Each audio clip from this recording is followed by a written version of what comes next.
வந்து எவ்வளோ மாறி இருக்காங்க, எவ்வளோ மாற்றங்கள். இப்போ ஒரு அம்மா குழந்தையோட வந்தாங்க, இங்கே வந்து எல்லாம் எனக்கு கிடைச்சிச்சு, எனக்கு எல்லாமே கிடைச்சிச்சுன்ட்டாங்க.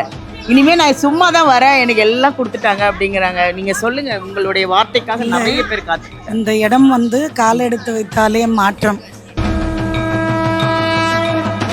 மகனாக இருக்கட்டும் மகளாக இருக்கட்டும் பெண்கள் சிராத்தம் பண்ணலாம். இந்த இடத்துல சிராத்தம் பண்ணுறதுக்கு விருப்பம் உள்ள பெண்கள் இந்த இடத்துக்கு வந்தீங்கன்னா எப்படி சிராத்தம் பண்ணணும், 64 துலாமரைக்கு எப்படி வந்து பித்ரு நிவர்த்தி பண்ணணும், எந்த கோரிக்கையாக இருந்தாலும் நம்பிக்கையோடு வாங்க, எந்த ரோகமாக இருந்தாலும் நம்பிக்கையோடு வந்து பாபாவுடைய பிரசாதத்தை சாப்பிடுங்க.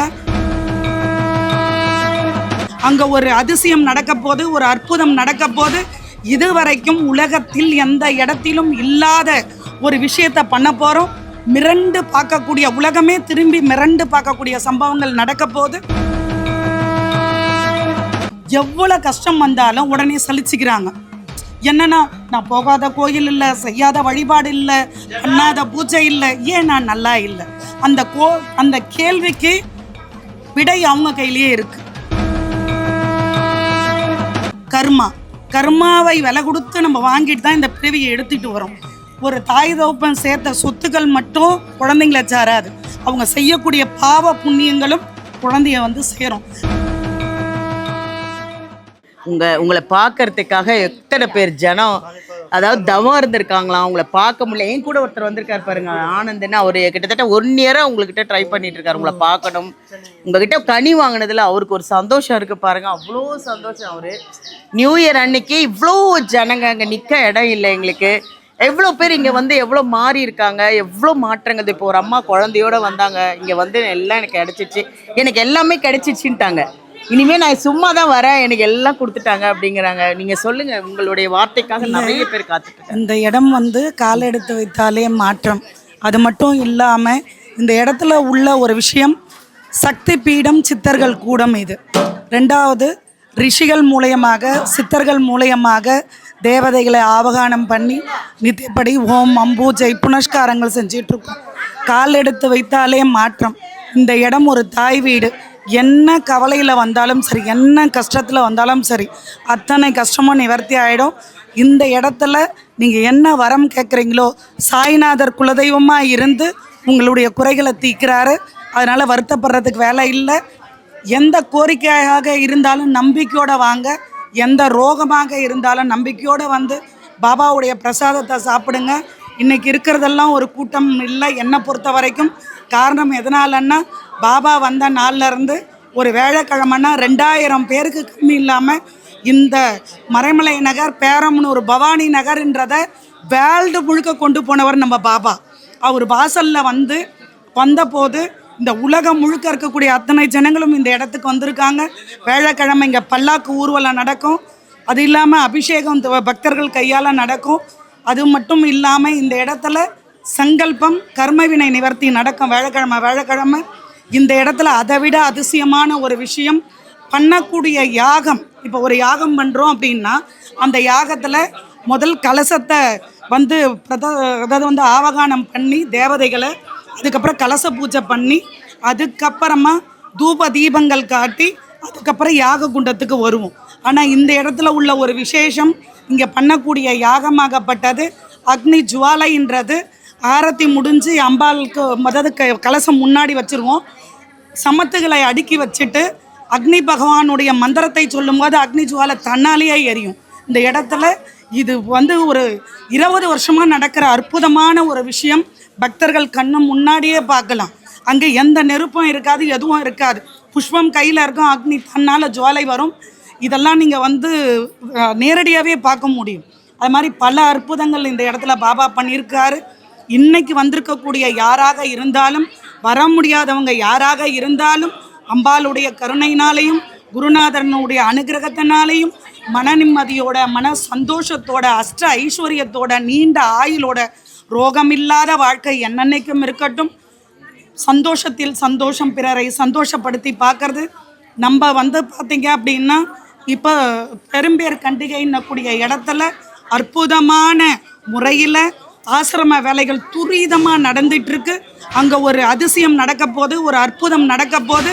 இதுவரைக்கும் உலகத்தில் எந்த இடத்திலும் இல்லாத ஒரு விஷயத்தை பண்ண போகிறோம். மிரண்டு பார்க்கக்கூடிய, உலகமே திரும்பி மிரண்டு பார்க்கக்கூடிய சம்பவங்கள் நடக்க போது. வேக வேகமாக ஆசிரம வேலைகள் நடக்குது. அது குரு பீடம். இது தத்த பரம்பரையை சார்ந்தது.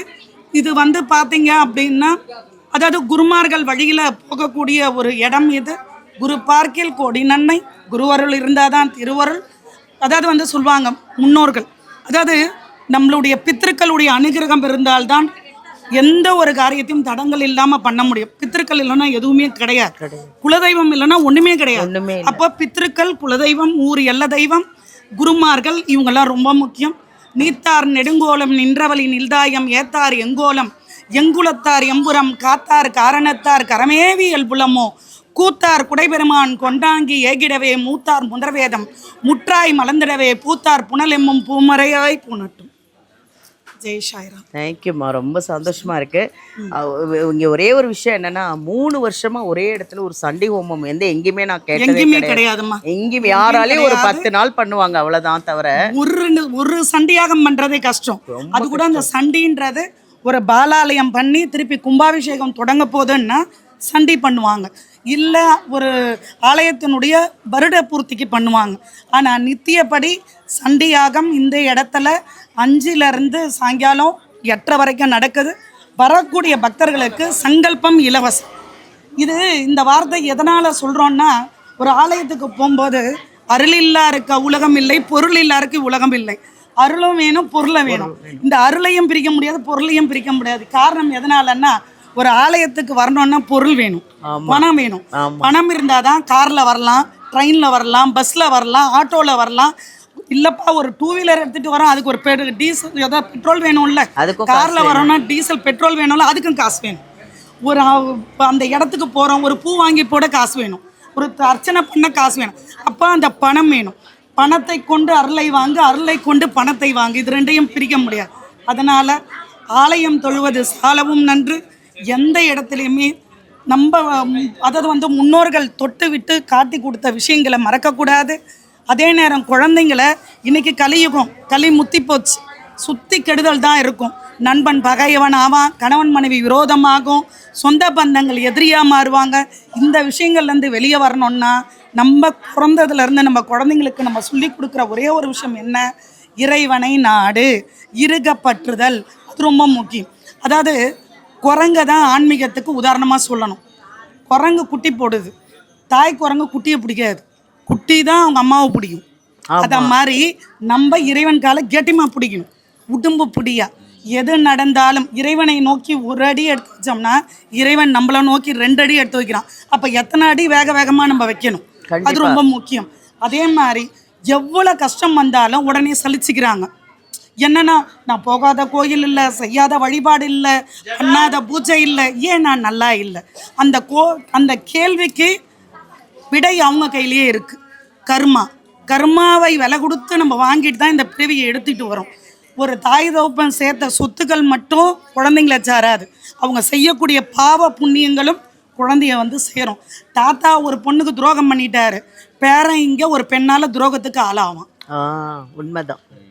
உடனே நான் என்ன பாவம் பண்ணேன், போன பிறவியில் நீ நல்லவன், இந்த பிறவியில் அதுக்கு உண்டானதை நீ அனுபவிச்சு தான் தீரணும். அதனால தான் எந்த தானியத்துக்கும் இல்லாத ஒரு சிறப்பு எள்ளுக்கு மட்டும் உண்டு. எல்லா தானியமும் சாகம்பரி பிரபஞ்சத்தில் படித்தேன், எல்லாம் மட்டும் பித்ருலோகத்தில் படைச்சேன். ஆமாம், இந்த லோகம் கிடையாது, எள்ளு பித்ருலோகம். அதனால தான் எள்ளும் நீரும் தர்பயாமி, கடைவழைப்பாத வழியாக எள்ளும் நீரையும் இது பண்ணுறோம். ஒரு மனிதன் பிறக்கும் போது 12 கட்டம் ஜாதகம், அதே மனிதன் இறந்த பிறகு 12 கட்டம் தர்ப்பணம். அதனால இறைவன் ஆரம்பிக்கிற இடத்துல திருப்பி முடிக்கிற இடத்தையும் ஒன்னா கொண்டு வந்து வைக்கிறான். சூட்சமம் எல்லாத்துலேயும் இருக்கு. அதாவது நன்மையும் தீமையும் பிற தர வாரா, எண்ணம் போல் வாழ்வு.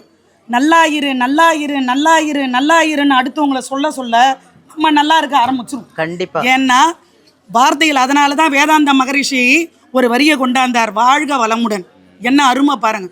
ஃபோனை எடுத்தவனே வாழ்க வளமுடன் யாருங்க? நீயும் நல்லாரு நானும் நல்லாகிறேன், நீயும் நல்லாயிரு நானும் நல்லாகிறேன், நானும் அப்படிங்கிற ஒரு வார்த்தை என்ன ஒரு அற்புதம். அதனால தான் சித்தர்கள் சொல்கிறாங்க ஒவ்வொரு விஷயங்களும் விஷயங்களும் நம்ம கையில் தான் இருக்குது, வெளியெல்லாம் கிடையவே கிடையாது, உண்மைமா நம்ம கையில் மட்டும்தான். எள்ளுக்கு மட்டும்தான் டிஎன்ஐ இருக்குது. மனிதனுக்கு எப்படி டிஎன்ஐ டெஸ்ட் எடுத்து இது என் குழந்தை அப்படின்றத உறுதி மனிதன் படுத்துகிறானோ, எள்ளு மட்டும்தான் தலைமுறையாக டிஎன்ஐயோட பிறந்திருக்கு. அதனால தான் பெருமாளுக்கு அது உகந்தது, தர்ப்பணத்துக்கு உகந்தது. இப்போ நம்ம செய்யக்கூடிய இப்போ சித்திரன்னம் சொல்லக்கூடியதில் கருப்பு எல்லை வறுத்து அதை கலந்து நீங்கள் கொடுத்துட்டீங்கன்னாலே நம்ம பிரச்சனை வெளியே போயிடுச்சுன்னு அர்த்தம். ஒரு புளி சாதம் பண்ணுறோம், மந்தார இலைன்னு கூட தொன்னையில் தான் கொடுக்கணும். எவ்வளோ வேணாலும் நம்மளுக்கு வசதி இருக்கலாம். தொன்னையில் கொடுக்கும்போது மந்தாரை பித்திருக்கு நிவர்த்தி, எள்ளு பித்திருக்கு நிவர்த்தி. பித்திருக்கள் நல்லா இருந்தது தான் நம்ம நல்லா இருக்க முடியும். உடனே ஒரு கேள்வி கேட்பாங்க, ஒரு மனிதன் இறந்துட்டாரு, அடுத்து பிறவி எடுக்கிறாரு, அப்படிப்பட்டவருக்கு நான் தர்ப்பணம் கொடுத்து என்ன பண்ணுறது? இது ஒரு கொஸ்டின், கரெக்ட் தானே? அந்த கொஸ்டினுக்கு அர்த்தம் என்னன்னா, இப்போ நம்ம யாரு, போன பிறவியில் இறந்த யாரோ ஒரு மனிதன், நம்ம குடும்பம் எங்கேயோ இருக்கும், அவங்க சிராத்தம் கண்டிப்பாக பண்ணிக்கிட்டு இருப்பாங்க. அப்படி பண்ண நம்ம கர்மா கழியும், நம்மளுடைய வாழ்க்கை மாறும். முன்னோர்கள் செய்த புண்ணியம்பா, அதனால தான் அவன் நல்லாகிறான், அந்த வார்த்தை வந்துடும். அதனால தான் மகனாக இருக்கட்டும் மகளாக இருக்கட்டும் பெண்கள் சிராத்தம் பண்ணலாம். இந்த இடத்துல சிராத்தம் பண்ணுறதுக்கு விருப்பம் உள்ள பெண்கள் இந்த இடத்துக்கு வந்தீங்கன்னா எப்படி சிராத்தம் பண்ணணும், 64 துலாமரைக்கு எப்படி பித்ரு நிவர்த்தி பண்ணணும், அகத்திய பெருமானை முன்னிறுத்து அதாவது கயாசுர மகரிஷியை துணை கொண்டு இந்த தர்ப்பணம் கொடுக்குற முறைகள் எப்படின்னு நான் சொல்லித்தரேன். எல்லோருமே சிராத்தம் பண்ணுங்க. கூட்டு சிராத்தம் உசிதம். தேங்க்யூமா, ரொம்ப நன்றிம்மா. Happy new year. தேங்க்யூம்மா.